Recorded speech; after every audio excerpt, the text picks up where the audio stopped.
Chapter 58, we're going to talk a little bit about something called cultivated jazz and look at a composer named Gershwin.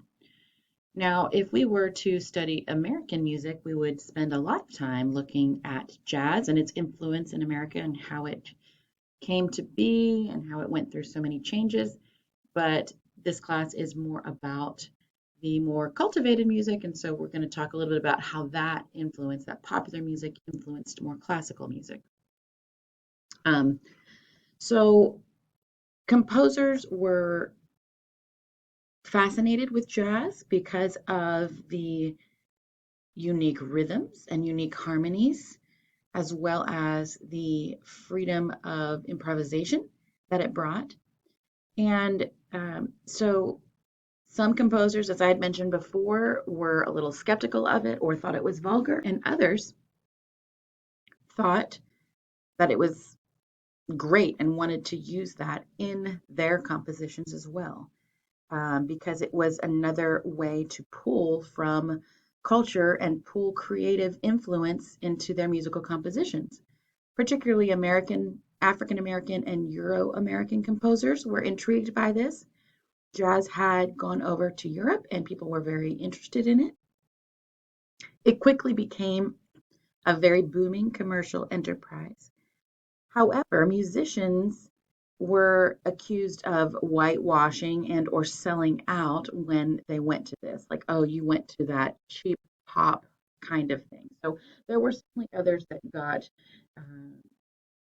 got flack for being interested in jazz. Gershwin was actually a song plugger. He wrote a lot of songs on Tin Pan Alley. I talked about that area in New York where um, there was a large surge of song compositions with different studios along that street, and they sold sheet music. Music was very popular to buy at that time. People wanted to have a copy of the song so that they could recreate them with their own instruments. And so it's very different than perhaps how we view music today. We might have downloaded an album or created a Spotify list.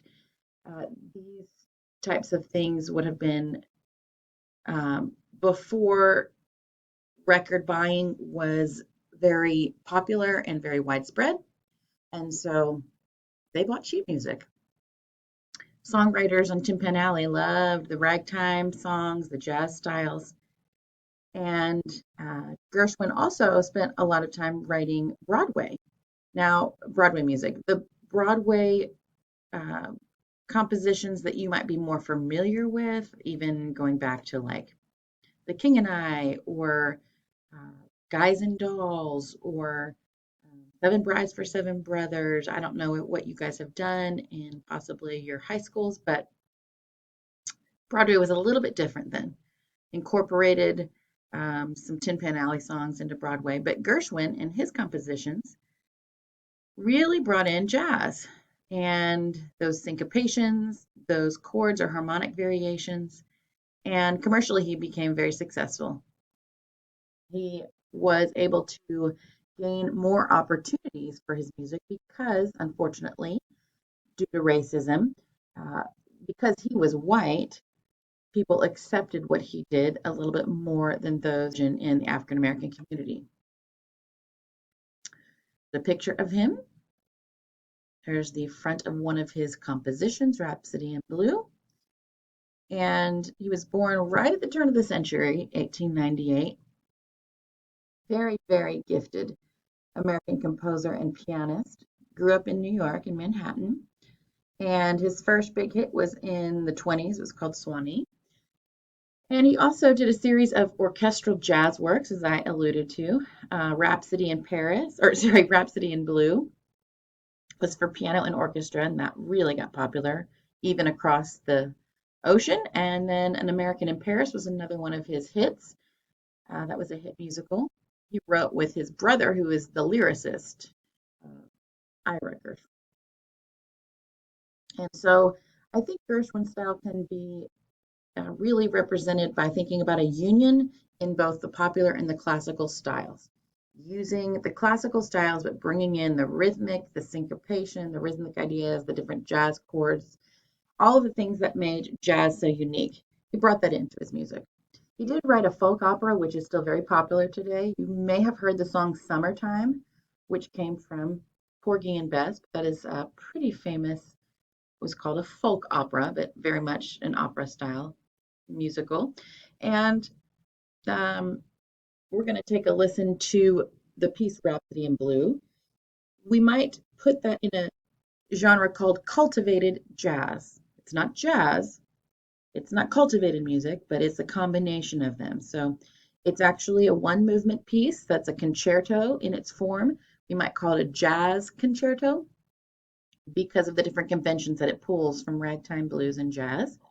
And the concerto, if you remember, was that play between orchestra or a larger ensemble and a soloist. And so it goes back and forth between having the soloist be able to show off and do things that a fuller orchestra can't do, but then the stability in return of that fuller orchestra. So this was eventually arranged for full orchestra, so it became a bit larger of a composition than he originally intended. Things I want you to listen for are the ritornello theme, which means it keeps returning back and back again in the orchestra. You're going to hear a very familiar, after a while, you'll be familiar with it, that recurring theme, which is similar to the Baroque concerto rather than the classical concerto. And there is a train theme, a stride theme, a shuffle theme, a love theme. So lots of different themes he introduces. See if you could recognize them and see how they have gotten their name. What do you hear in the music that gives you the idea of stride, train, shuffle, love, etc.? So take a listen and see what you think of Gershwin's Rhapsody in Blue. Thank you.